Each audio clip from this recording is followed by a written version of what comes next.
In this video, I'm going to teach you how to connect Namecheap domain to Vercel.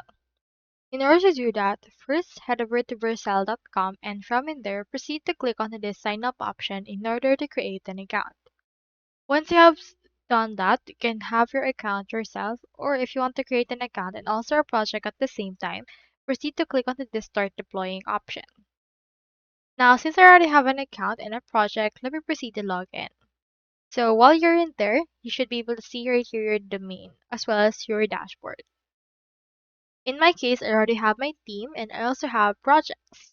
So if you don't have it yet, make sure to click on this Add New. Now, once you're done with that, head over to the Domains option right here. Click on this Add Existing Domain and choose right here the project that you wish to add a domain with. Click on Continue after that. Now it will ask for the domain that you have, so let's head over to Namecheap and let's buy in here a domain. Let's input right here tutorial dog. Click onto the search and it will search for possible domains that we can purchase.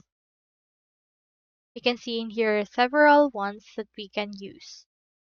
We have .academy, .to, .org, and a lot more options to choose from.